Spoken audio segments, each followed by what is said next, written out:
Thank you, Mr. Betts. Can I first of all say what a pleasure it is to have the opportunity of this debate and to sit under your very able chairmanship, and I'm sure it will be an orderly and sensible debate with you looking after it. Secondly, I think I'd just like to start by saying this is an extraordinarily important event for the people of North Wiltshire. The influence of RAF Lyneham in the local community, as I'll come back to talk about in a moment, is extremely large, and the proposed closure of the RAF element of the base would, if nothing else is done about it, have an absolutely devastating effect on the local area. And therefore I'm very pleased to have the opportunity of this debate. And I thank my honourable friends, particularly from the county of Wiltshire, my honourable friend from Salisbury, my honourable friend from Chippenham. I also apologise from my honourable friend from Westminster and from Devizes, both of whom would have been here, but unfortunately have to be elsewhere. So we have, I think, unanimous support from members of Parliament in Wiltshire, but I also see a number of other honourable friends with particular interest in Wiltshire who are very glad that you have taken the trouble, they have taken the trouble to be here this morning. Now, the first thing I intend to do, Mr. Betts, is to start by doing something one ought not ever to do, and that is to disobey the Prime Minister. This time last week, we had the very great honour, Councillor Mary Champion, the Mayor of Wootton Bassett, Deputy Councillor Paul Heafy and Jonathan Bourne, the Town Clerk, and I, had the very great honour of being invited into number 10 Downing Street to see the Prime Minister, for the Prime Minister to thank them and the people of Wootton Bassett for the efforts which they make in paying their tributes to our fallen heroes as they come back down through Wootton Bassett High Street. And one of the things the Prime Minister said during that very pleasant meeting was, "Now, whatever you do, Mayor, please don't let James start banging on about Lyneham. He's always banging on about Lyneham." Well, I'm very sorry to have to say to the Prime Minister, I intend to disobey him.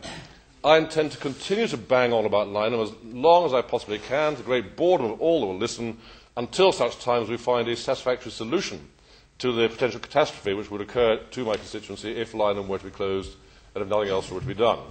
It is a huge issue, and I've taken a very keen interest in it and campaigned long and hard on it for some 5 or 6 years now. It was about 12 months ago just now that we had a debate in this very chamber to discuss whether or not it was right that the RAF should be leaving the base, and I am afraid to say to the Prime Minister that I intend to keep up that effort until such time as we come up with the right solution. Before I move on to the substance of the matter, I think it perhaps right on this occasion, as we face the beginning of the end of the repatriation ceremonies through Wootton Bassett, to pay tribute to the people of Wootton Bassett and also the surrounding areas. It's the Royal British Legion from Malmesbury and from Chippenham and from Carl and from other parts come into the town very often once, twice a week in all weathers without fail, and they're there to bow their heads for 2 seconds in tribute to the coffins of the fallen that come back through the town. I think back to the very first of these occasions. In fact, I think I was the only person there, which was after the tragic downing of flight XV-179, the Hercules that was brought down in Iraq. I was there with some TV crews. We saw the 10 coffins coming down through the high street, and I said to the TV crews, "Turn off your cameras, and we will go and pay our respects on the pavement." Ever since then, the people of Wootton Bassett have turned out in great numbers, week by week by week. They don't want any thanks for it. They do it just because that's their civic duty and because they support the armed services. But nonetheless, I think they stand proxy for the grief of the nation. It's right that we here should pay tribute to them as we see the beginning of the end of those ceremonies. I hope that whoever takes over the sad repatriation duties, whether that be RAF Brize Norton or somewhere else, that they find equally some similar way of marking the occasion when these bodies are brought back through the nation. It was iconic, I think, to see in the Daily Telegraph this week a photograph of one of the last Fat Alberts, the C-130s, being carried by road down past the iconic town hall of Wootton Bassett with the pillars, and it's up on its pillars there, and seeing the end of RAF Lyneham coming down through Wootton Bassett High Street, I think, brought home a great message to all of us. Now, the first thing I think I would say is that we in Wiltshire would say a very sad farewell to the RAF. The nearby Yatesbury base in Wiltshire still has to this day the First World War officers' mess and hangars from the RAF who were founded there, broadly speaking, roughly speaking, 100 years ago just now. And ever since then, quite apart from the Army, which I come on to talk about in a moment, the RAF have had a very real home in Wiltshire. Sadly, with Lyneham leaving, with the RAF leaving Lyneham later this year, that will be the end of a long and distinguished link with the RAF. And very many people in the area are retired RAF, and we thank the RAF for what they've done. We say goodbye to them with a great sadness. We have fought long and hard against the suggestion that the Hercules fleet should be moved to Brize Norton. I continue to believe that's a wrong decision, but sadly it's a decision that got taken too long ago to be reversed, and now we've come to accept the reality that the RAF will leave. The last flights will be in August, September this year, and then the final vacating of the base, if you like, will be by December 2012. We regret that. We think it's a wrong decision, but now we come to accept the fact that it is, in fact, a fait accompli, and there's really nothing else that we can do about it. So we say a sad farewell to the RAF, and now we look forward to what will happen in the future.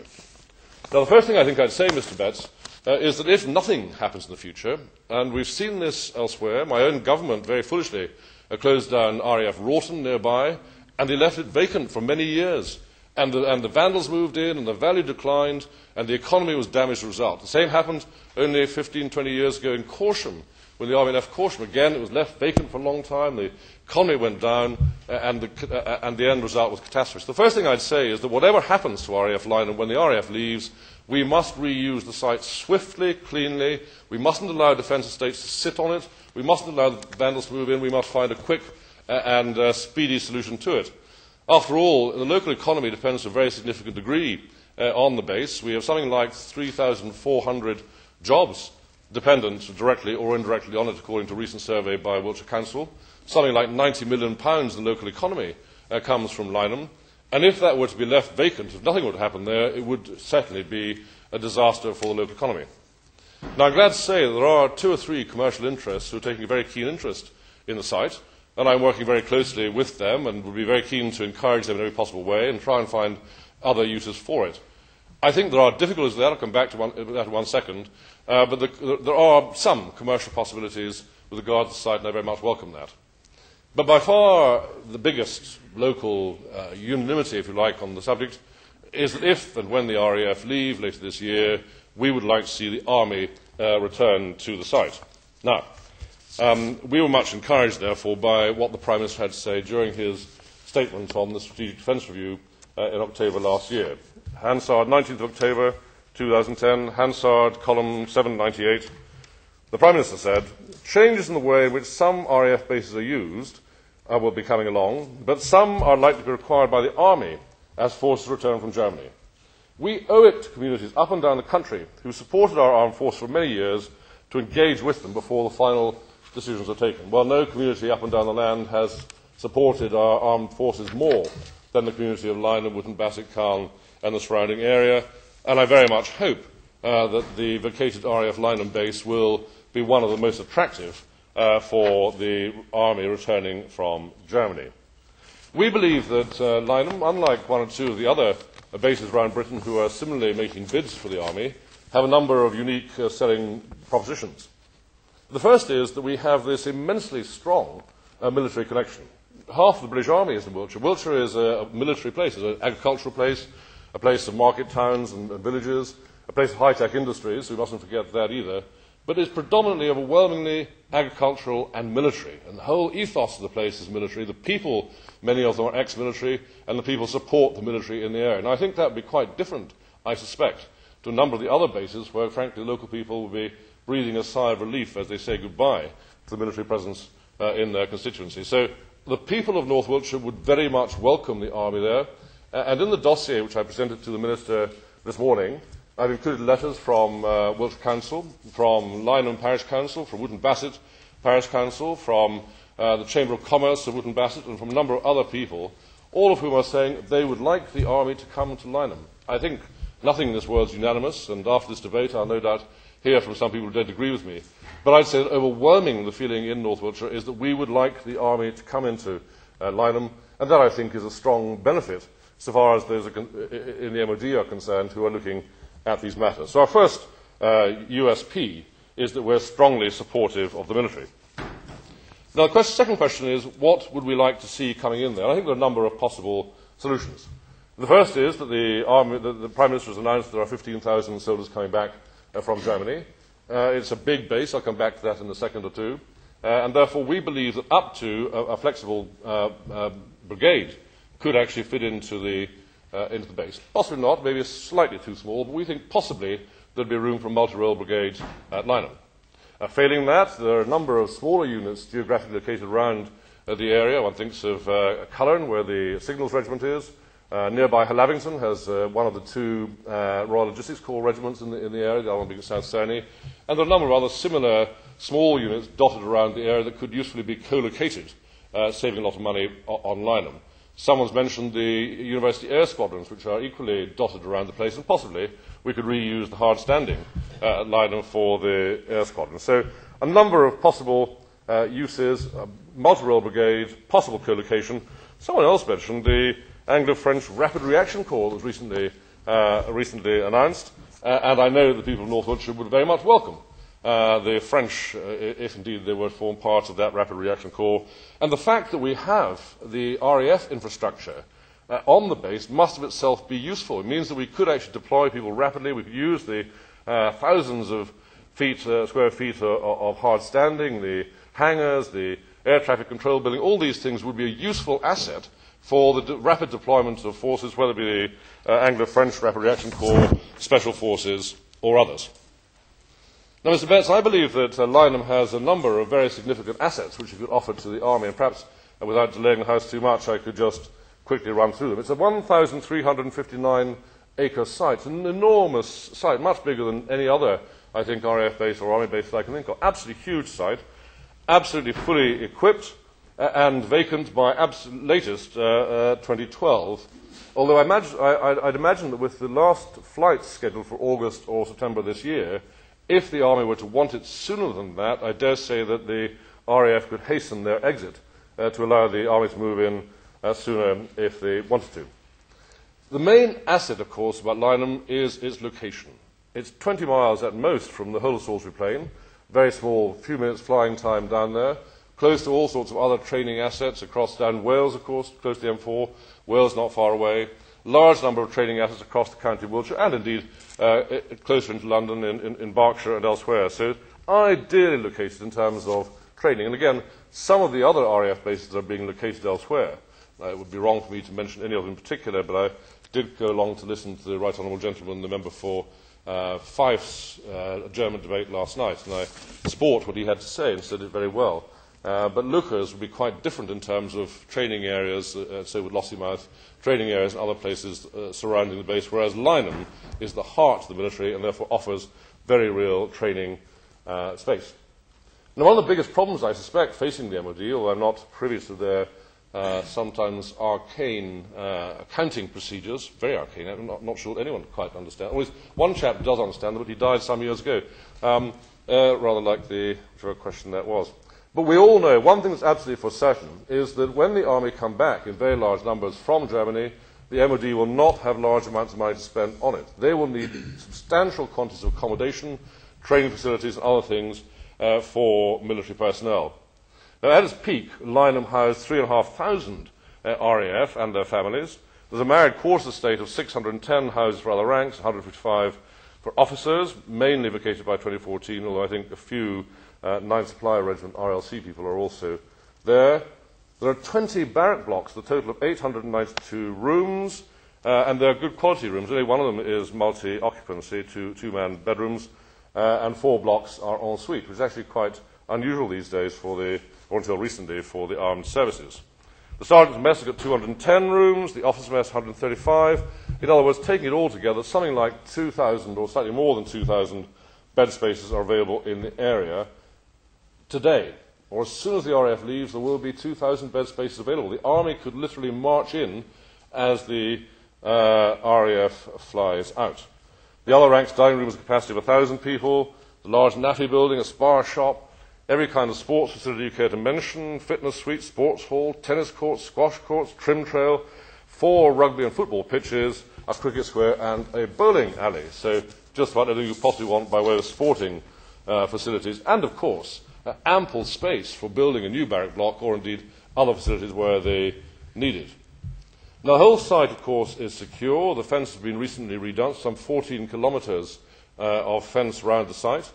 Inside the wire, there are training facilities which include a lecture theatre and conference room, a training centre with 3 classrooms, small classrooms, a 25-metre rifle range, a respirator testing chamber, and a 4-lane dismounted combat trainer, all those things being useful for an incoming Army unit.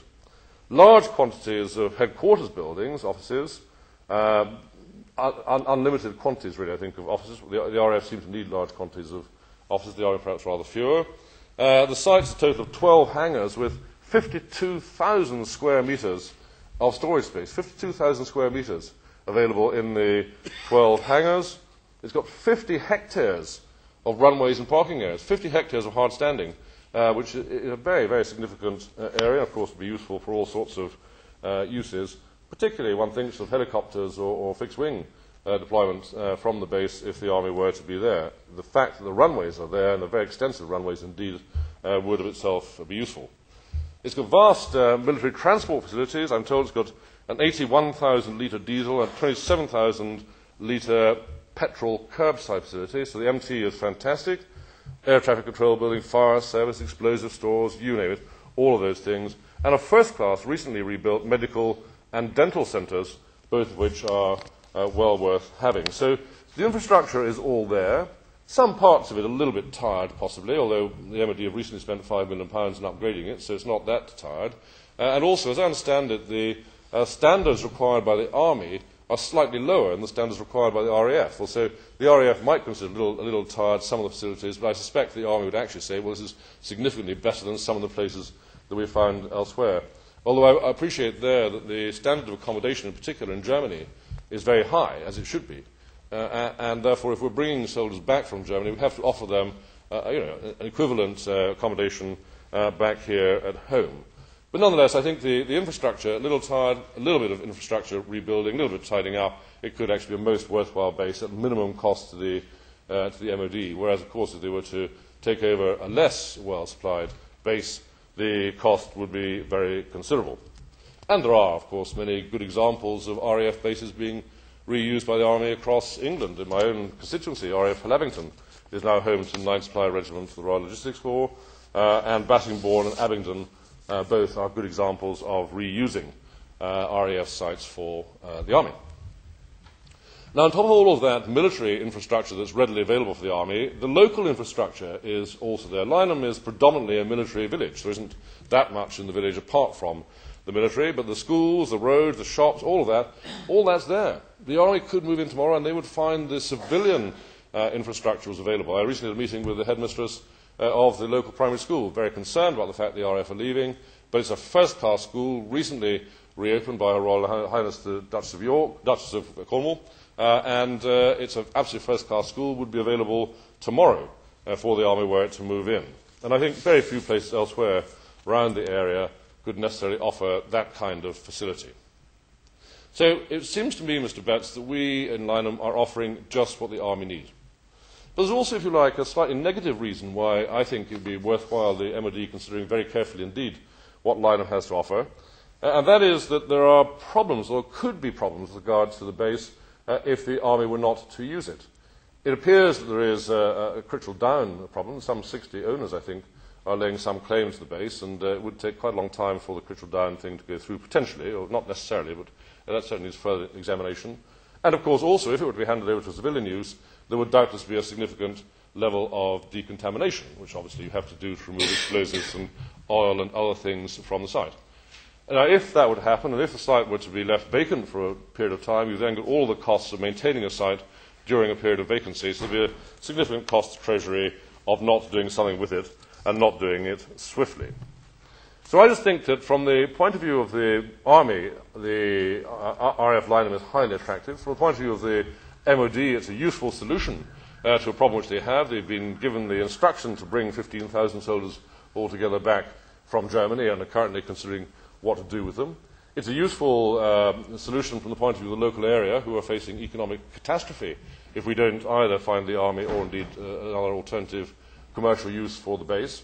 And I think actually marching the Army in as the RAF flies out sometime later this year, or potentially I suppose it'll be next year now, seems to me to be an extremely neat solution to a whole variety of problems. We have what the Army needs us, the Treasury needs Lyneham, the local area needs the Army, the local area would welcome the Army, as local people have made very plain. And I think that the nation owes a little bit to RAF Lyneham and to Wootton Bassett for all they've done in recent years. So I very much hope the Minister will listen carefully to the debate this morning. I'm glad that we have such a large number of people here supporting me in our efforts. I don't imagine the Minister will do anything other than listen carefully and nod wisely. I'm not asking him to come back and answer my requests straight away. But I very much hope that he'll listen carefully to what we've said, that he and officials will read the dossier which I've given them, and that at least we've been able to add some, I hope, knowledge to the consideration that I know large numbers of people in the Ministry of Defence will anyhow be doing. I believe that Lyneham would be ideal for the Army, and I believe that the Army needs Lyneham. Thomas Doherty. Thank you, Mr. Betts, and can I say what a pleasure it is to serve under your chairmanship today, and can I first of all just congratulate the Honourable Member for securing this excellent debate and for the way he has made his case so eloquently. He and I have attended a number of debates in the last few months, whether it be the Honourable Lady for South West Norfolk or, as he mentioned before, the Right Honourable Gentleman for North East Fife. And what is, I think, very clear, Mr. Betts, is the deeply held affection that all Members of Parliament have demonstrated, that their communities have for their bases up and down the United Kingdom. And I think we probably would all wish to pay particular tribute to the community around RAF Lyneham for, as Honourable Gentleman has said, the way they have conducted themselves and the way they have supported our gallant and fallen service personnel on their return from overseas. I wish simply to make a few observations to the Minister, perhaps try and tease out some answers, as the Honourable Gentleman has already tried to do. He obviously will be aware that we have a large number of troops to return from overseas in the next few years, and he will obviously be aware that when the Chief of the Defence Staff appeared before the Defence Committee, of which I am a member, there was some note of caution given by the CDS as to the timetabling for the return of the troops from Germany.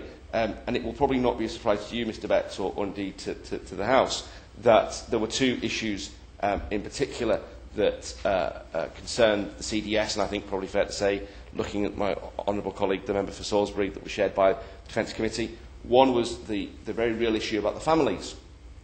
That, as Honourable Gentleman for North Wiltshire has said, it is not simply a case of bringing home 15,000 servicemen and women.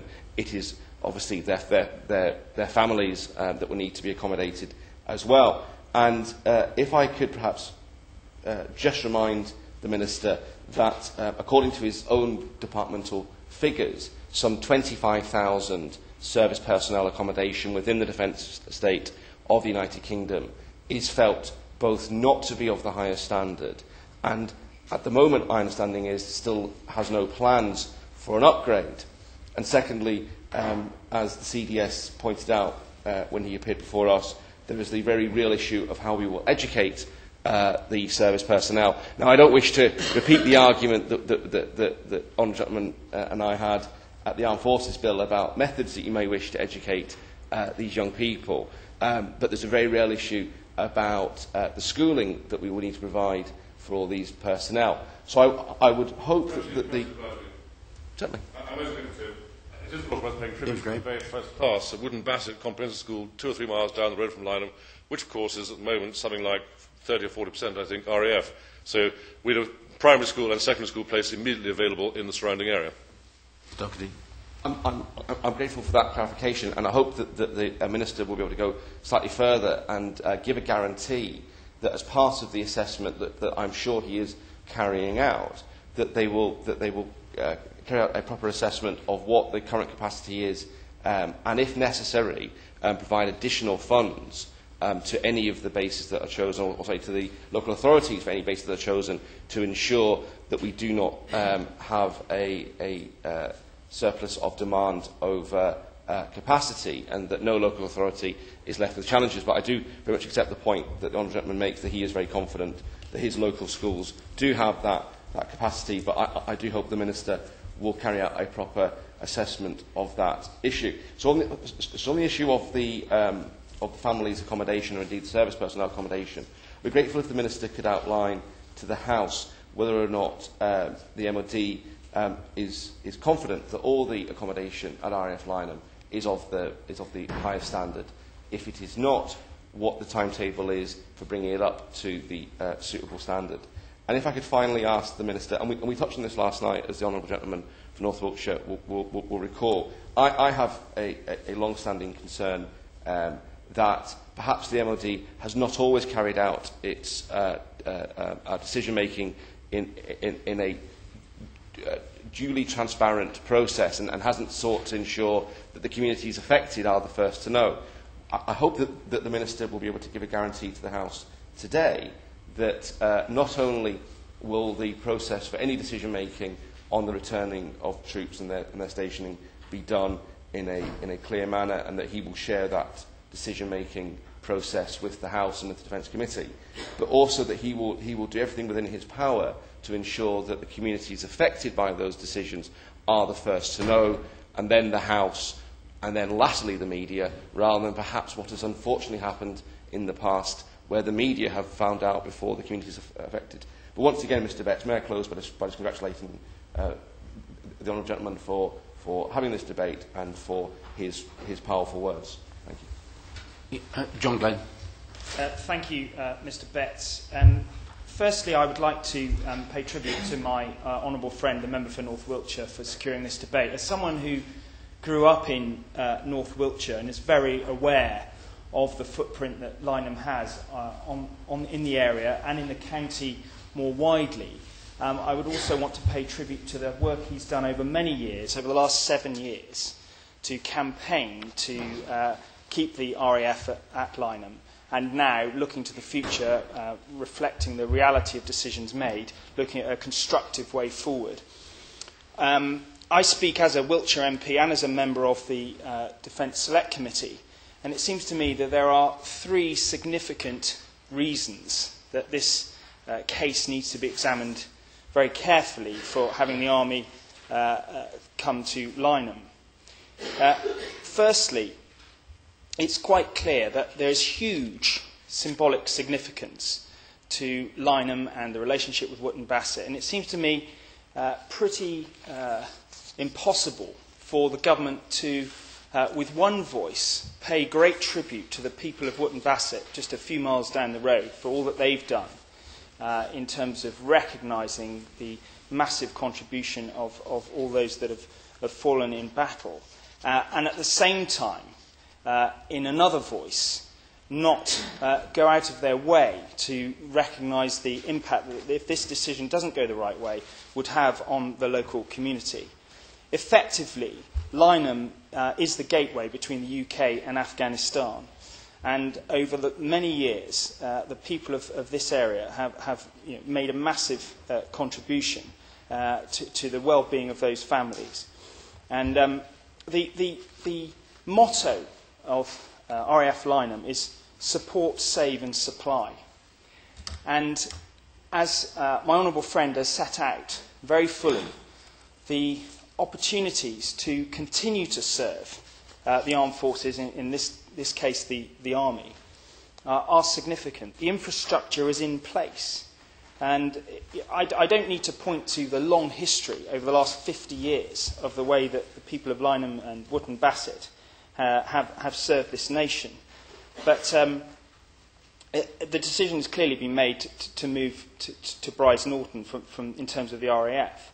But what we've got to actually acknowledge is that when we make these decisions, we can't make them wholly without emotion and without respect to the wider issues at play in the near vicinity. The second issue is the economic value of RAF Lyneham. And as somebody on the Defence Select Committee, we often have to look, I look to my honourable friend from Dunfermline and West Fife. He knows that we do have to look at the strategic issues. But the economic arguments here are massive. There are about 2,500 civilian and military personnel based there. There's several thousand acres that are connected with the Lyneham base. And the impact on the local economy has been estimated to be around £90 million a year. It would leave a massive gap if Lyneham was not to have a significant military footprint going forward. And as the chairman of Wootton Bassett Chambers of Commerce has pointed out, this would be unsustainable. We would be directly impacting adversely the economy of Wootton Bassett unless this decision goes the right way. But finally, looking at my third point, looking at the strategic issues. The SDSR has come to some uncomfortable conclusions and made some very difficult assessments of what needs to happen over the next 10 years. This is driven by the legacy that the government inherited in terms of the financial mess, and that's acknowledged. But with 10,000, 15,000 troops returning to the UK, it must be the case that we need to find the right situation for them to locate in.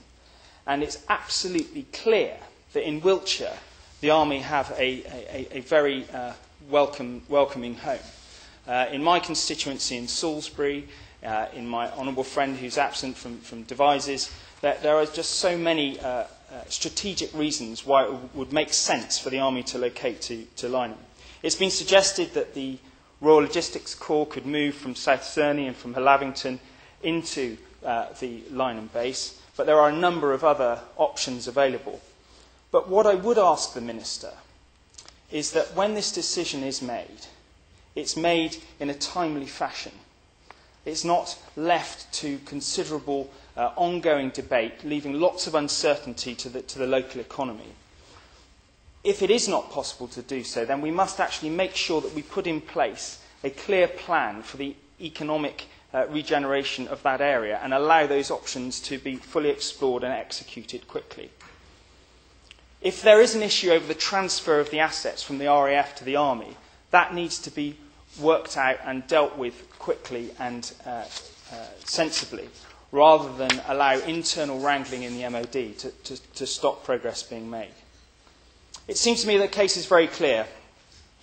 Lyneham is a symbolic home of the armed forces, and whether it's the RAF or the Army, that needs to continue. For very sound economic reasons, there is really an absolute case for it to continue to be the home of the armed forces. But it also presents an effective, practical solution to an issue that will need to be dealt with over the next 10 years. An army base at Lyneham makes sense, but we must make sure it happens quickly so that people there can have some reassurance after the massive contribution they've made over the last 10 years. Thank you, Mr. Betts. And I would certainly like to start by congratulating my honourable neighbour from North Wiltshire on securing this debate, and in particular for the dexterity and skill that went into securing a 90-minute debate, which affords many more of us the opportunity to participate. But primarily I rise in order to demonstrate to you and to the House the shared interests of my constituents and his. Chippenham is, despite Wiltshire being a rural county, one that has great affection for Lyneham and for the RAF there.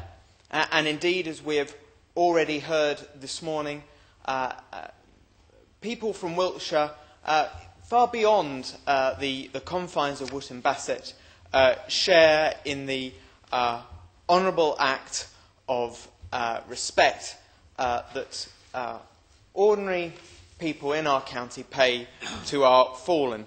And indeed, I've bumped into Chippenham residents on occasion after repatriation myself.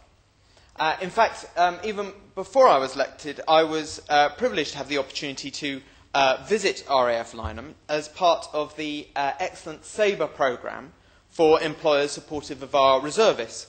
And we certainly saw there a very well-maintained base. We saw a very busy base, and one in which it was clear that there were a number of people participating in that effort who live further afield than the base itself. And that is an important consideration for us, I think, as we approach the future for Lyneham. My honourable neighbour has made a comprehensive case for the military benefits of the Army coming to Lyneham, and I do recognise that this must be primarily the basis for any decisions. But I think it is important that I take the opportunity to set out more of the economic consequences of this current situation. We've already heard that it is estimated that the contribution to the economy in Wiltshire of the MOD's involvement at RAF Lyneham is some £90 million a year. And that's an economic impact which is felt over a wide area, and it's one that my constituents in Chippenham voluntarily raise with me.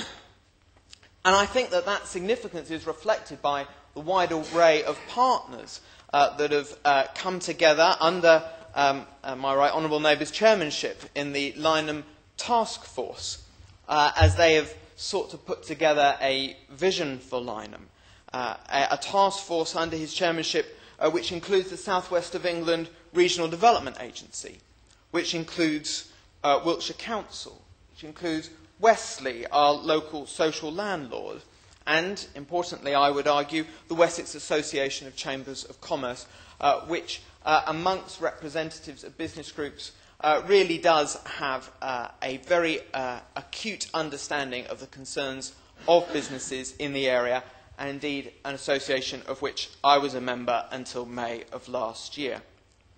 I'm pleased to report to the House for the contribution to this debate a conversation with the chairman of Chippenham's Chamber of Commerce, who is very keen for the army to come to Lyneham. And indeed, Chippenham's Chamber is very concerned about the widespread, and actually, from the point of view of ordinary members of the Chamber, quite hard to quantify consequences of leaving Lyneham empty. And I do suppose, Mr. Betts, that we must consider the possibility that we may be unsuccessful in our calls today. For it will not be easy for either Wiltshire or indeed the Ministry of Defence to make happen alternative futures for Lyneham. And the work of the task force considers some of these quite carefully. And I think it's important that the Minister should be aware that there isn't an easy alternative solution. With very level heads, they have considered the future aviation use of the airfield, but have concluded that a commercial airport development at RAF Lyneham would be wholly inappropriate. I would certainly echo the views of colleagues earlier that it will be important that a timely decision is made. Too many communities in other parts of the country have seen an area blighted by hanging on to unused defence assets, and ultimately that leads to a very expensive regeneration effort. And it's certainly the view of people in Wiltshire that we need to have a clear future for Lyneham before very long. Without wishing to stray too far, there are lengthy debates about housing development in Wiltshire, and it's important to recognise that there are no easy get-outs by taking advantage of the land in Lyneham there.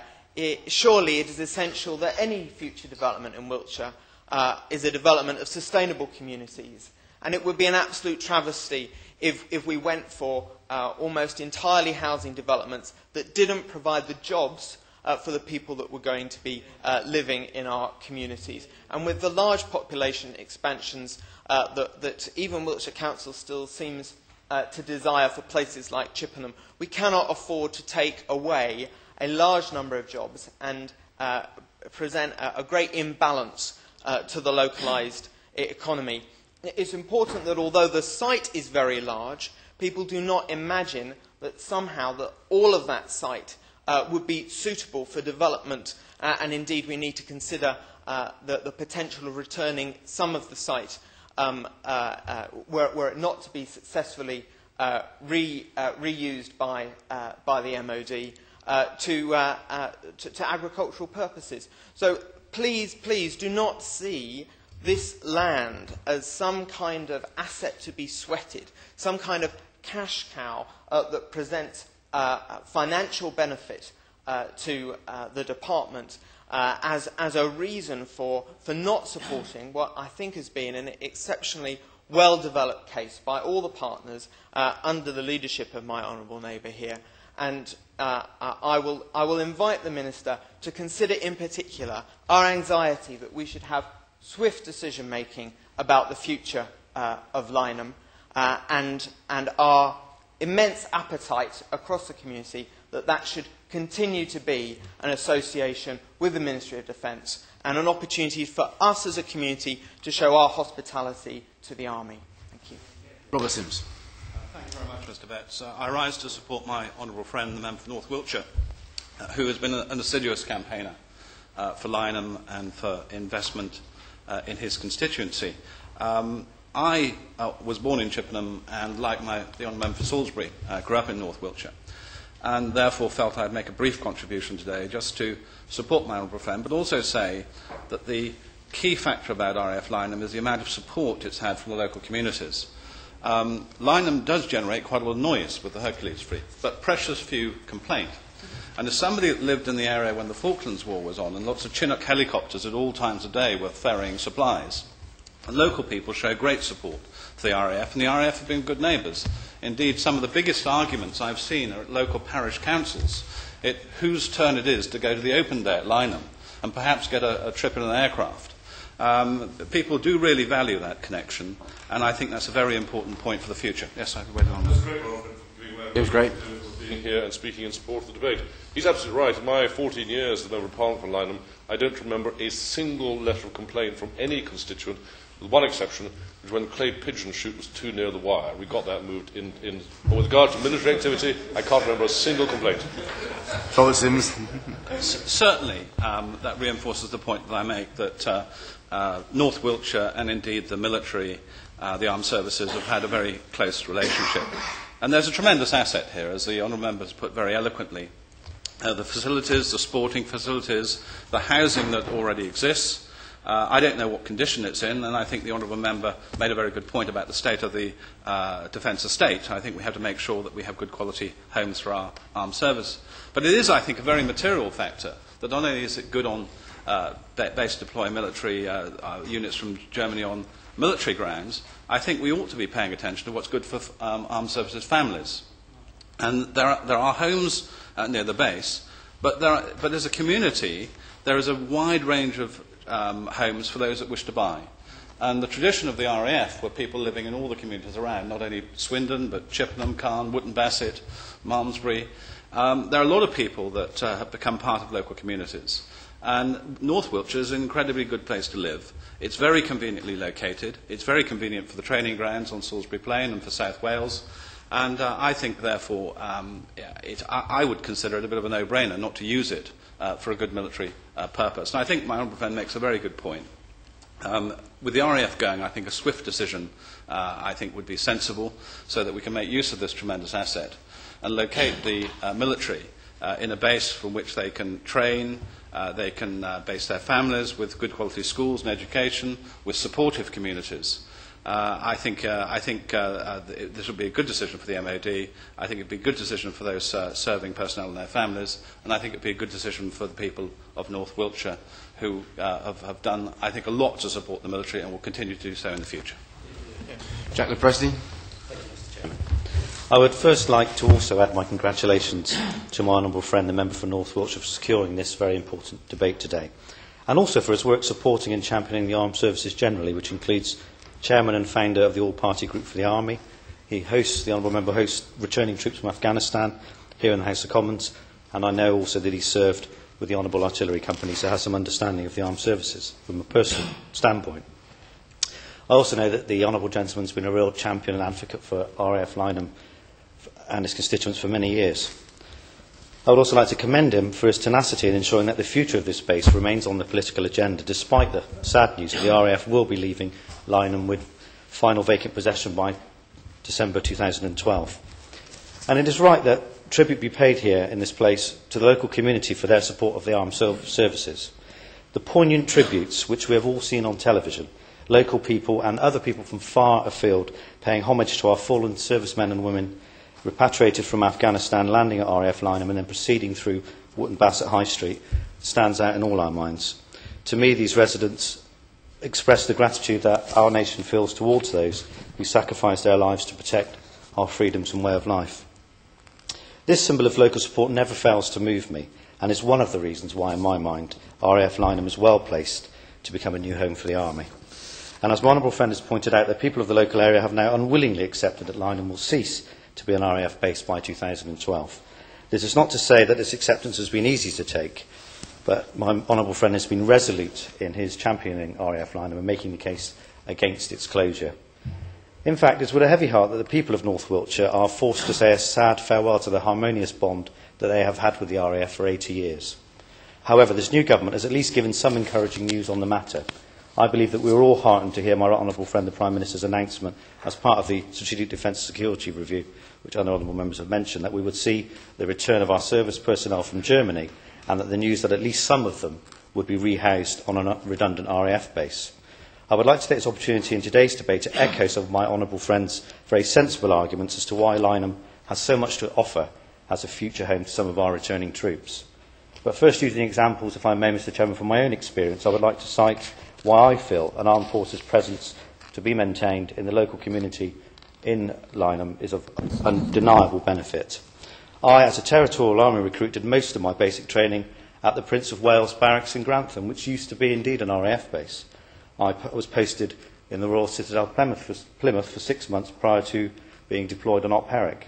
Both camps are integral to their local communities, and they demonstrate that having a large beneficial effect on the local economies and help to project a very positive image for the Army with all the obvious benefits to the Army that brings. It is clear that local areas benefit socially and economically from the presence of a military base.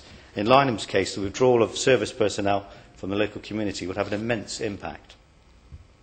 As my honourable friend has already mentioned, the study commissioned by Wiltshire Council in 2009 demonstrated that there would be a reduction in gross added value to the local community to the tune of up to £90 million. Furthermore, 3,400 jobs would likely to become redundant from local services, retail and other sectors, and that real household disposable income would decline by about £86 million, having an obvious impact on local people. My honourable friend is also right to mention the devastating economic consequences the local area could be facing if the base were to close permanently. But more than in just economic terms, one thing is abundantly clear. The people of Lyneham and the local area would welcome the Army, and this must be one of the biggest considerations we take into account. Given Wiltshire's strong military connections and of course Lyneham's proximity to Salisbury Plain, I see it as a natural choice for the rehousing of troops returning from Germany, or indeed further afield. Local people not only accept Lyneham as a military site with service personnel already well integrated into Lyneham and the surrounding areas, but with 21,000 military personnel and dependents resident in the county as a whole, the local area would need little change should, as we would hope, Lyneham becomes an army base. In fact, as my honourable friend has informed us, letters of support from the local community, Chamber of Commerce, are the clearest indication that such a move is desired across the board. So in conclusion, I must agree that rehousing returning troops to Lyneham provides the Army with a convenient and well-resourced large-scale base, close to major training areas and other military sites, and offers readily accessible family accommodation. It is overwhelmingly clear that local people welcome the move, which is far from guaranteed elsewhere. As I see it, there are prevailing reasons why serious consideration should be given urgently to moving the Army onto the site as soon as possible. Robert Buckland. Thank you, Mr Betts. I'm very grateful to have the opportunity to speak in this debate, and may I join the tributes to my honourable friend and neighbour, the member for North Wiltshire, who I know for many years has done his level best to maintain the presence of the Royal Air Force at RAF Lyneham. Indeed, it was prior to the election that I had several conversations with him about the work that he was doing, and I was particularly struck by the report that he and others prepared before the election, which outlined the very basis upon which he has called this debate today, namely that a civilian use for the airfields at Lyneham was not appropriate, the clean-up costs for the area would be considerable, and that therefore logic dictated that a military use of some kind was appropriate, namely use by the Army. And I am here to support that wholeheartedly, and I'll give way to the honourable gentleman. Sorry to interrupt, Mr. Great. Well, it will be a fine speech, but just to correct on one small point, and namely that while I'm absolutely committed to keeping the RAF there, and after that I'm totally committed to getting the Army into the site, if indeed there is no military use for it, I do believe there are other civilian commercial, industrial use that we could use it for. And certainly I'd want to work with industrial concerns to try and make that possible. So I would certainly wouldn't rule commercial use out. Yes, I'm very grateful. What I was talking about was the suitability of civilian use as a civilian airport. Forgive me, and in fact my honourable friend the member for Chippenham made that point as well, and I think it's important that we reinforce this, that the idea that there would therefore be a whole range, an unlimited range of options for Lyneham is not a correct one, though I would want to support my honourable friend in saying that if we cannot retain military use for the area, then quite clearly we need a plan, an action plan to work out a commercial use so that we can generate much needed jobs. The communities of North Wiltshire and Wiltshire generally have always supported the presence of the Royal Air Force in their county, and it would be wrong of me not to pay tribute to the residents of Swindon, who themselves play such an important part, not only in supporting the work of RAF Lyneham, but also playing host to many personnel who work at the base, but who live in my constituency and in the constituency of North Swindon. Current personnel who are serving in the RAF and former RAF personnel, some of whom serve on Swindon Council and who are very, very great friends of mine, who have years of experience in the RAF and who feel very strongly that RAF Lyneham, if it cannot be retained for use by the Royal Air Force, should be retained in some military capacity. I pay tribute to the community of Wootton Bassett for playing host to the repatriation ceremonies, and as my honourable friend says, anybody who has been to a ceremony will know exactly what he's talking about, the unique atmosphere where, without too much fuss, a few moments are taken in the busy lives of the residents of that town to give time and space to pay homage to those who return from Afghanistan and who are given time by their families to mourn their loss. And indeed we both had the pleasure and the honour of attending the Royal British Legion National Field of Remembrance back in November, hosted by His Royal Highness the Prince Harry. That took place at Lydiard Park in my constituency, but it was designed to acknowledge the contribution of Wootton Bassett, of the communities of North Wiltshire and indeed of Swindon to the repatriation ceremonies. It's right to say that at the end of those ceremonies, many, many motor vehicles containing my residents are returning back to Swindon because they play their part as well in coming to support the town of Wootton Bassett. I was grateful that my honourable friend referred to RAF Rawton, the airbase that was in my constituency, now the home to the Science Museum collection, the Science Museum having a very large collection of artefacts that cannot be stored in London and are now stored in the hangars at RAF Rawton, a very innovative use for that former site. But he is right to say that far too much time was lost after the closure of that base in determining what was to happen. And time brings deterioration, time brings uncertainty, and the inflection of time brings many problems when it comes to sites as large as Rawton. Of course, Lyneham is a very large site indeed. And it's also right of me to pay tribute in passing to the former Princess Alexandra Hospital that served not only the RAF but all military personnel so well until its sad and unfortunate and wrong, I would say, closure in 1996. Perhaps those who made the decision then didn't foresee the huge demands that are now placed upon the medical services by those who return from theatre of war, those who are not only physically scarred but mentally and psychologically scarred by their experiences. And it's been a wonderful few years for me, not only as the MP but as the candidate for South Swindon, to meet so many people with experiences of theatre of war who have shared their experiences with me and have educated me in some of the very difficult issues that are faced by former and current service personnel. And I'll give way to my... James Gray. He's speaking extremely well on the subject. He is quite right about RAF Rawton. As someone who was special advisor to the Conservative government that closed RAF Lyneham, I think we should put our hands up and say that was wrong. We shouldn't have done it. It was a first-class based, very useful facility, and I wish we had it today. I fear that the decision that's been taken over RAF Lyneham may be rather similar. And if we let it go, if we don't put the army there, we'll look back in 10 years' time, we'll say what a damn silly decision that was. I'm extremely grateful, and I share his views entirely. Some important points were made, in particular by the Honourable Gentleman Member for Dunfermline and West Fife, about accommodation. It would be wrong to say that RAF Lyneham, although it is in a semi-rural setting, is not near large centres of population. As my Honourable friend, the Member for Poole, said, many service personnel working in Lyneham live in Swindon. As you know, Mr. Betts, it's a large town with a large population, and we have for many years happily paid host to service personnel and their families. Having met many of them over the years, I know that they are happy and content to live in a community that welcomes them and that readily acknowledges the contribution of the armed services in the local area. So I don't think accommodation is at all the problem.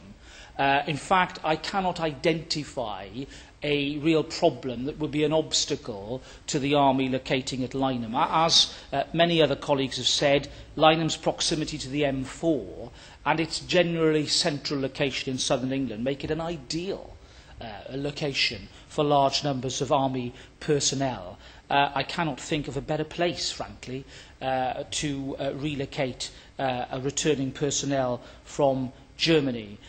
So I really think that there are no obstacles to bringing back our personnel to Lyneham. And also I'd make the point that in Swindon there are many, many leisure facilities that are currently enjoyed by service personnel. Cinemas, sports venues, an ice rink, all sorts of facilities, swimming pools, we have leisure centres, plenty for the families of service personnel to enjoy, and indeed currently being enjoyed by service personnel who are, as I've said, a very important part of our community.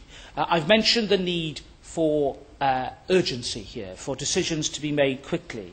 The Honourable Gentleman, the Member for Salisbury, said that a timely decision is needed. I couldn't put it better myself.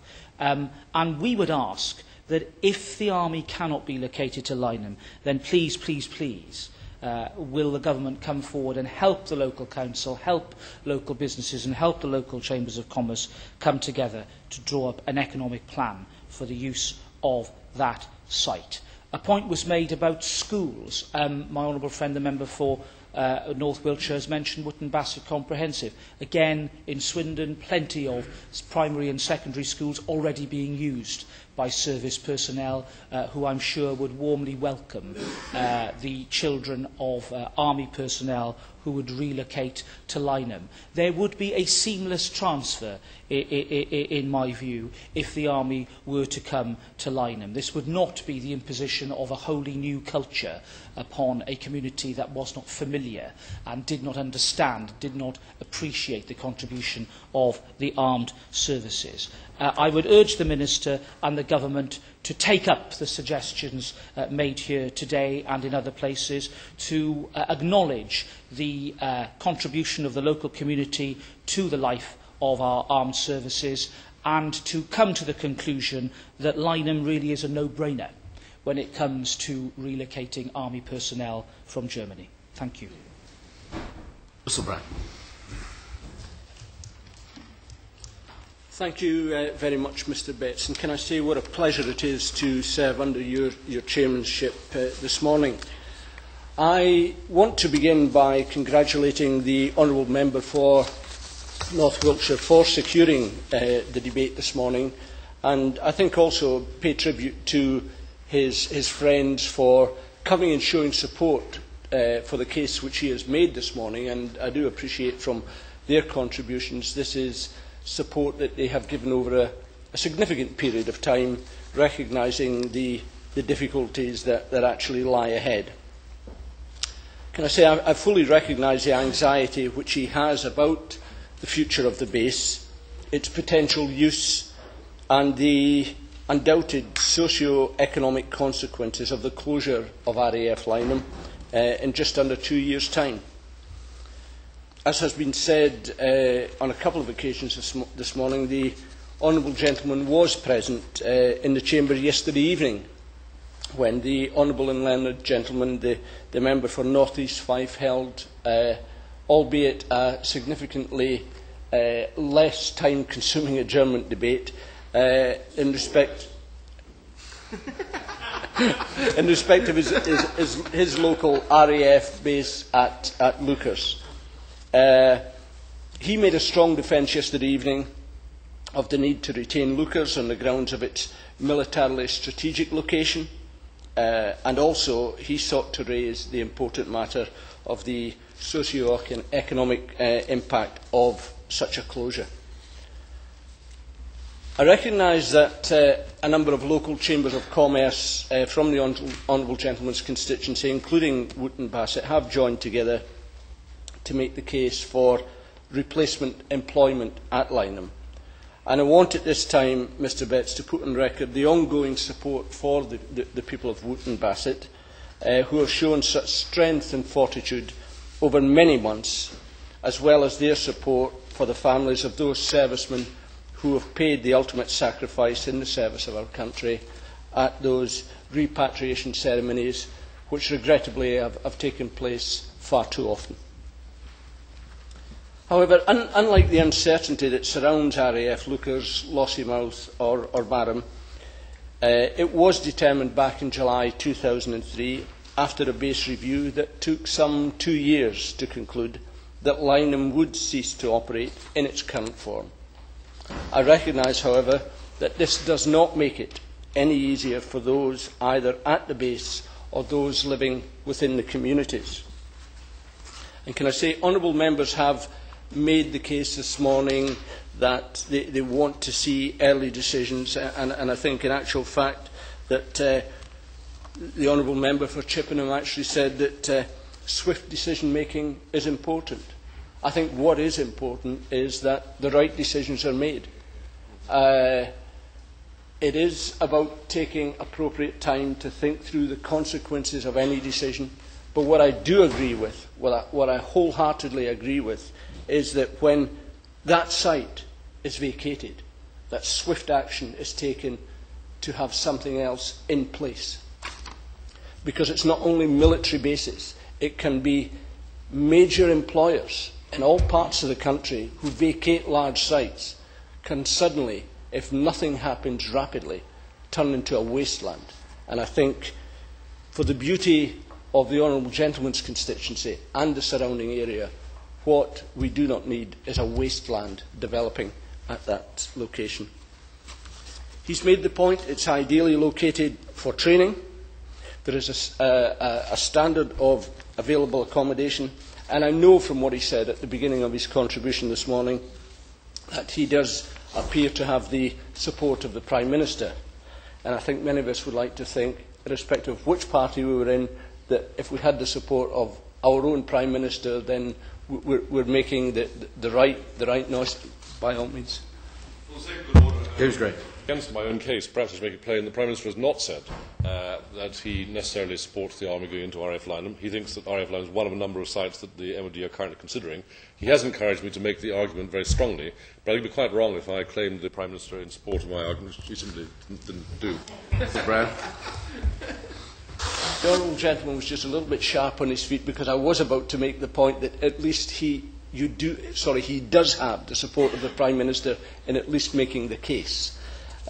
However, I would say to him, and from what I've read from the Western Daily Press, I think the case needs to be made to the Secretary of State for Defence, and probably the Minister here this morning, because I suspect he may be somewhat anxious that back on the 31st of August, what was actually being said was that, in respect of the Secretary of State, that it appears that he has played down the chances of the West's biggest RAF base being occupied by thousands of soldiers. So, if that is correct, can I say to the Honourable Gentleman, if that is correct in respect of the manner in which the press have reported it, then, I think he still has a battle to fight. my good friend Tristan Cork, the journalist who wrote that particular story, now acknowledges that the story was based on absolutely no facts whatsoever. That of course, was before the Strategic Defence and Review was announced, before we knew that the soldiers came back from Germany, and dear old Tristan, who's a very good journalist, a first-class, a good, close friend of mine, would acknowledge that he wasn't absolutely certain what that story was based on. Mr. Brown. Can I say, Mr. Betts, I'm astonished that reporters and journalists do not tend to get things correct all the time. But I do take the point that the honourable gentleman is making.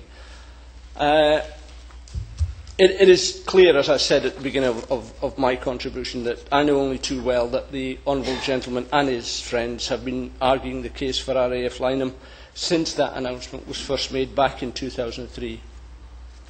And it's clear from this further debate that he has secured that his contribution this morning, he is not giving up one iota in bringing forward proposals for the future of the base, and obviously he's given the Minister what appears to be a significant document this morning outlining exactly what he would like to see. But I do think he recognises that from what we have all experienced in debates over the last few weeks and months, that with over 15,000 troops coming back from Germany, there seems to be something of almost a pitched battle and people staking their claim to have those troops come back to a variety of different locations across the UK to fill the gap, if I can put it that way, to fill the gap that will be left when bases close. So it will be appropriate for the Ministry of Defence and the Secretary of State to be looking at all of those cases carefully before that final decision is made. I'm aware that during the intervening period since the announcement of the base closure that certain tentative proposals have been flagged up in the past, and I only really want to mention one. There was the possibility of the base becoming a possible location for the Consolidated Support Helicopter Base under Project Belvedere. But I think, regrettably for the honourable gentleman, those in the base and the wider community, it was concluded that the proposal did not represent best value for money. Specifically, that the efficiencies that could have been achieved from such a major rationalisation programme would not produce the necessary return, given the investment that would have been required.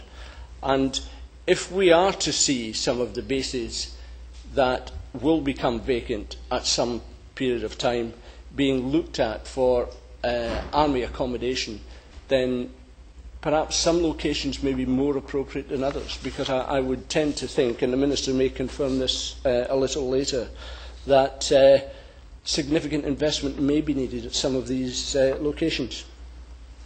And I think value for money is the underlying principle at the moment when government is looking at what they will be seeking to do.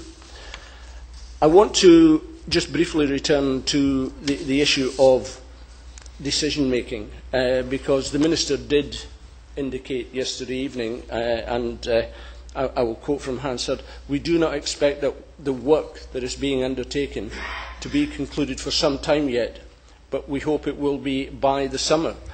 And I would hope that the Minister will take the opportunity this morning to indicate when he gets to his feet, will the decision on RAF Lyneham and its future be taken at the same time as the decision on all the other bases which are currently under review?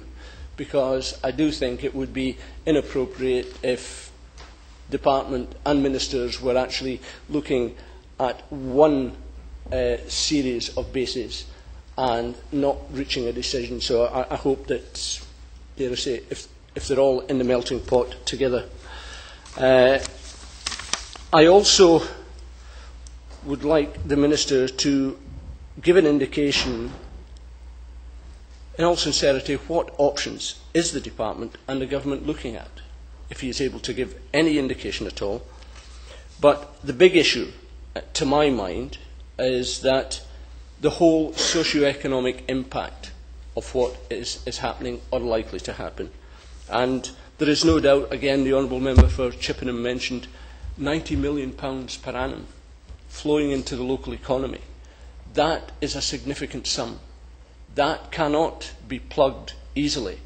I'm not even convinced, and I'm no economist, that merely by moving in a couple of thousand army personnel and their families could in any way plug that gap that will be left if that £90 million is the figure. Fine. Correct him slightly. I didn't mean to be too intervene on him too often. I'm most grateful to him. He's very generous with his time. I think he's quite wrong. I think if we had, let's say, 2,000 or 3,000 soldiers and their families moving into the area, that would exactly replicate the RAF personnel who are leaving, and therefore would indeed plug the economic gap that he described. So I think if we were to get a reasonable number of soldiers in there, it would be precisely what we want with regard to the local economy. Thank you, Mr. Betts. I bow to the Honourable Gentleman's probably better knowledge of what is happening in that locality. But I think the main point I'm trying to make here, and really to support the Honourable Gentleman for Chippenham, £90 million is a significant sum of money, and that will need to be carefully considered. In respect of finance, I would also ask the Minister if he would be prepared to try and address whether or not a specific and dedicated budget to assist with any transition arrangements for RAF Lyneham would be available, and whilst he will be determined to ensure that he keeps a tight check on the budget within the department, what additional support might be available to the local community if the MOD is not prepared to fulfil some of the wishes that have been made this morning. Mr. Betts, I fully recognise that this has been a traumatic time since the initial announcement in July 2003. It's still a worrying time, and whatever the outcome and the decision that is made by ministers and the Secretary of State on this, whatever happens, if it is not good news, it will still be a devastating shock.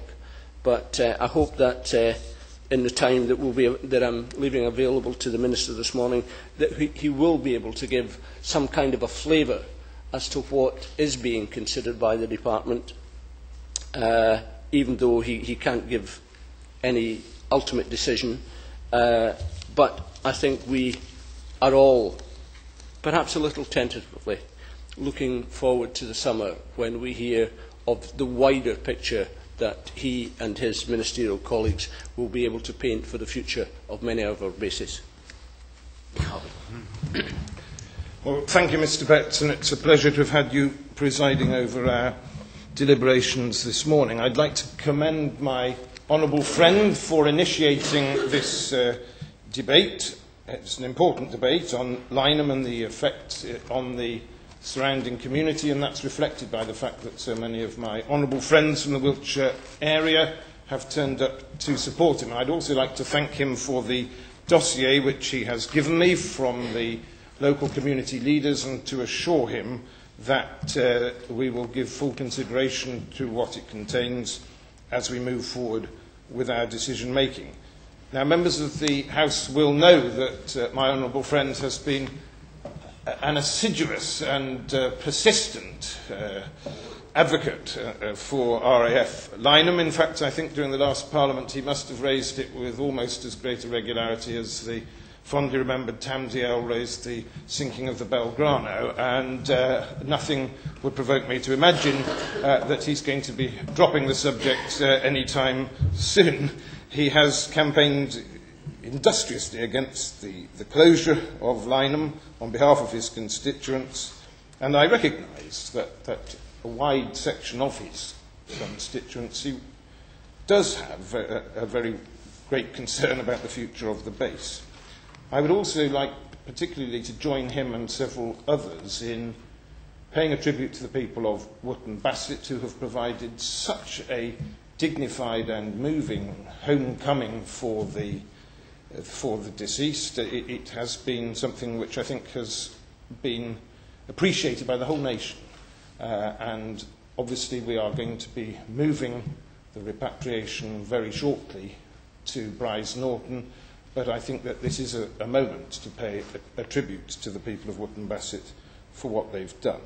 And I'd also like to pay tribute to all those service personnel who've served at RAF Lyneham since it opened for active service in 1940. Now, as has already been said, and I think this is rather an important point, it was announced in July 2003, getting on for 8 years ago, that the future air transport and air-to-air refuelling fleets would, by 2012, be co-located at RAF Bryce Norton.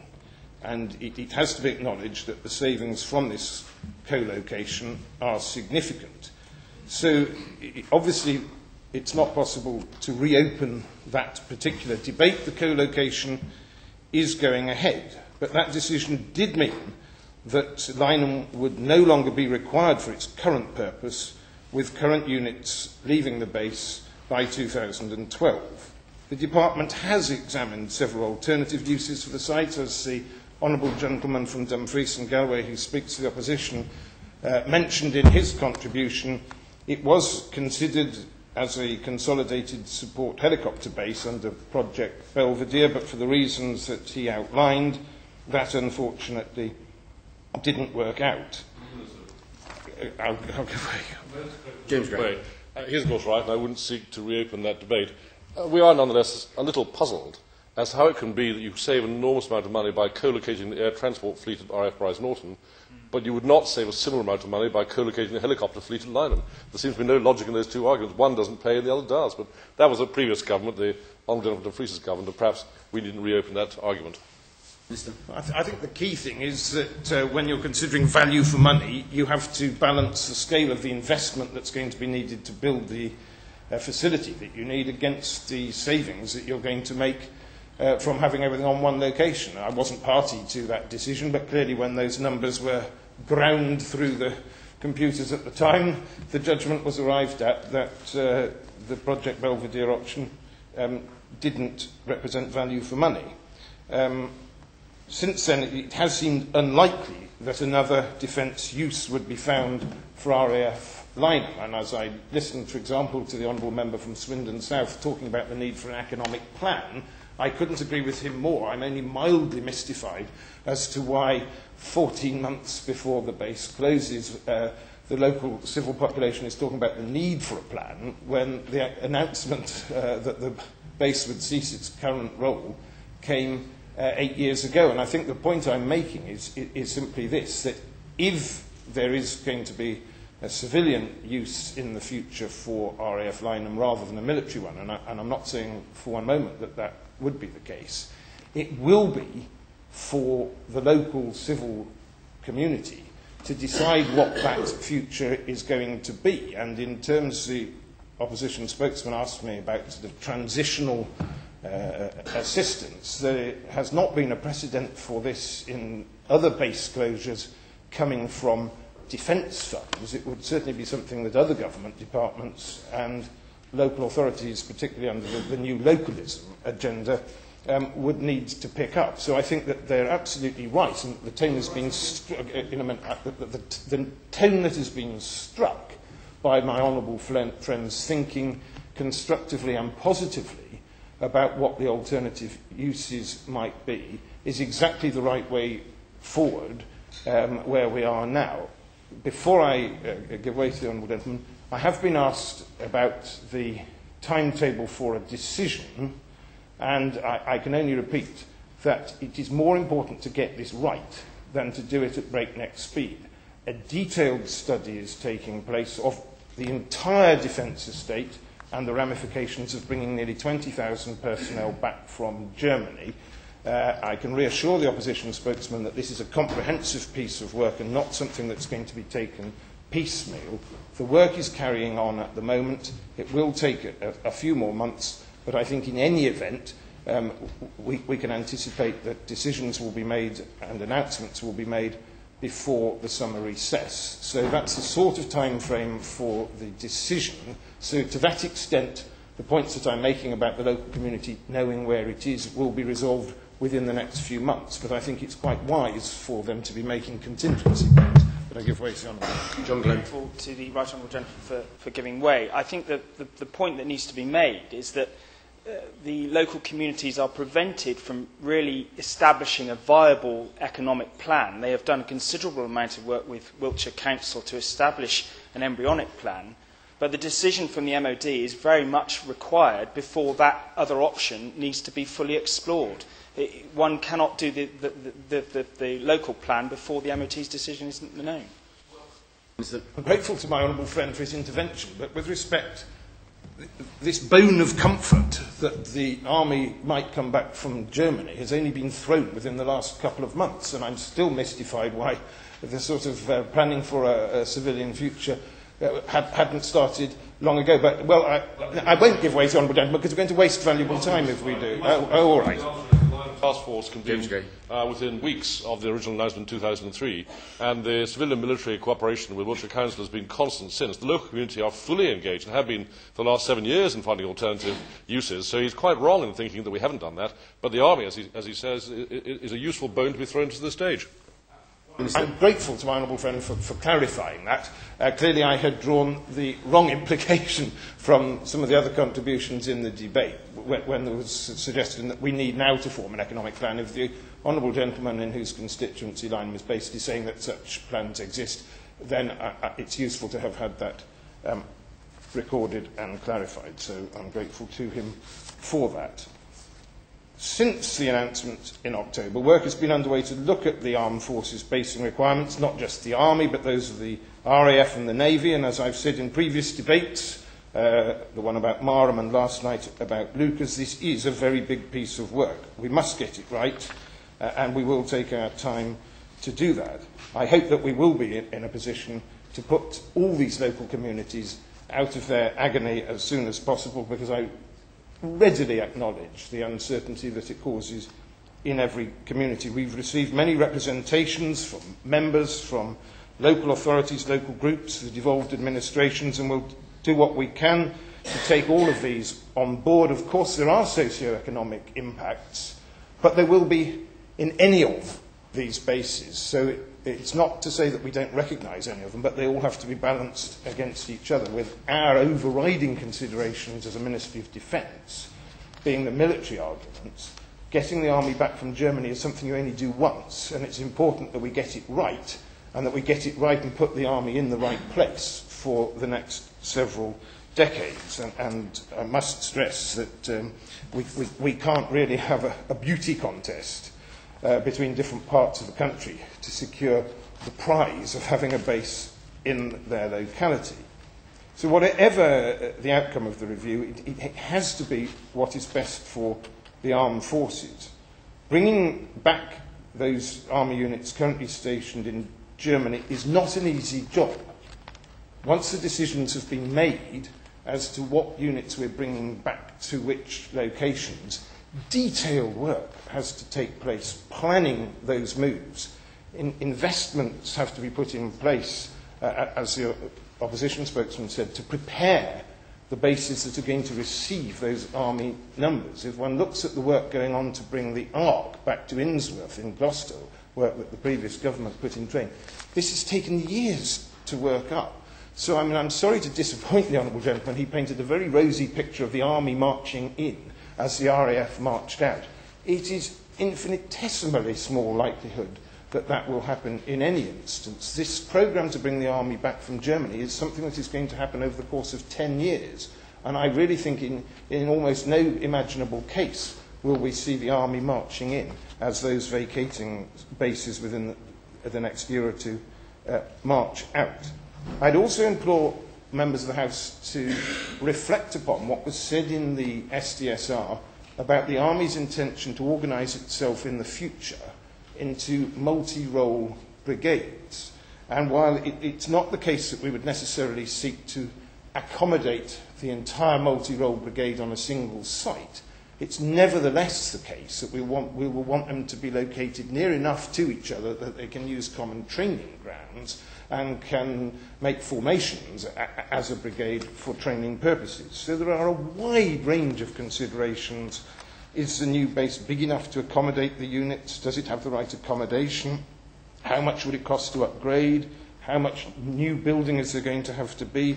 What is the access like to training facilities? Are the training facilities of the right type?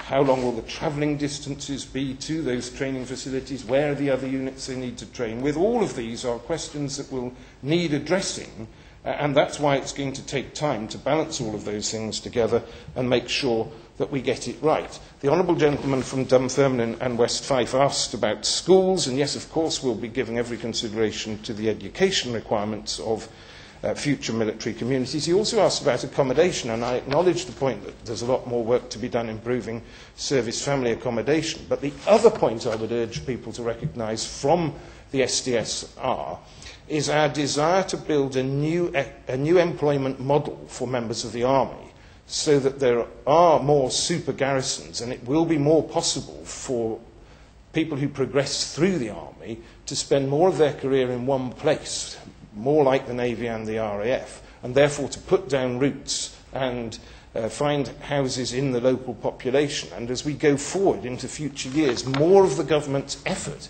is going to be focused on ensuring that members of the armed forces can buy their own homes and settle in communities. And while I don't rule out building of further family accommodation, we will view that very much as the second best option.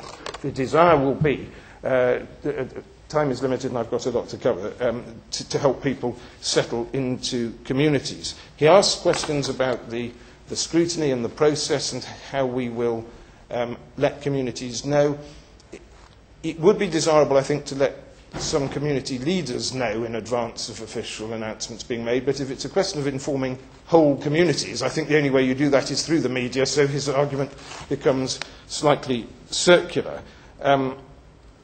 Economic impact, 90 million, yes, and I rather agreed with the intervention from the Honourable Gentleman who's debated is that actually replacing like for like does have a pretty neutral effect on the economy. I saw this in my own constituency where the Marines replaced the RAF at Chippenham, and actually the economy recovered from that fairly quickly, and so did local services, schools, and so on. Now, he's made a strong case as to why Lyneham would be a good base for the Army, and a lot of his arguments had a great deal of merit: the proximity to other Army units in Wiltshire, the proximity to Salisbury Plain. All of these are good arguments and are reasons why Lyneham is in quite a strong position as we look at the different bases. Opposition spokesman asked me for some sort of guide as to how our thinking was going. I think that the point I made about the multi-role brigades and then the need to have units that are going to make formations together within easy reach of each other is one of the factors to be considered, and the footprint of the military across the different parts of the UK will be the other thing to consider. One point I would make about Salisbury Plain, however, is that we have to be realistic about the capacity of Salisbury Plain to absorb any huge increase in the amount of army training that goes on there. Now, we've had debates in the House about various other RAF bases. Obviously, every community is a bit inclined to get into the sort of worst case scenario, but I will absolutely reassure the House that no decisions have yet been made, and we will continue to look at the whole thing with an open mind. Today's been a useful opportunity for the Wiltshire community to make some of the particular local points, and it's been useful to hear from my honourable friend's neighbours about the impact on the wider Wiltshire economy.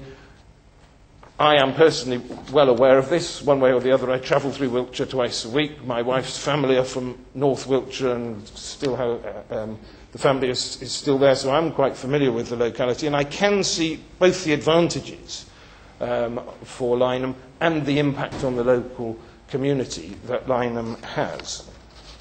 We have to look beyond, however, the local considerations base by base to the wider defence picture. We really do need to make the best use of our existing assets in the UK.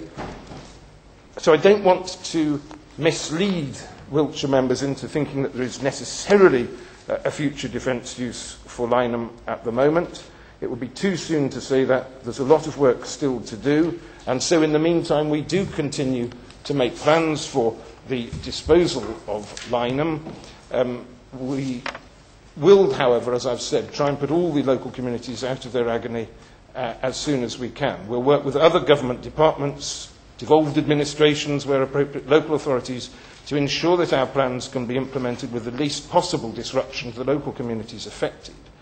And as they were in the SDSR, our decisions have to be objective, unsentimental, and based on the military advice that we receive about what is the best for the armed forces. We will also have to look at what provides the best value for the taxpayer, and of course we will be considering the impact on local communities and regional economies as we balance these things together. We must limit our resources where they're most needed.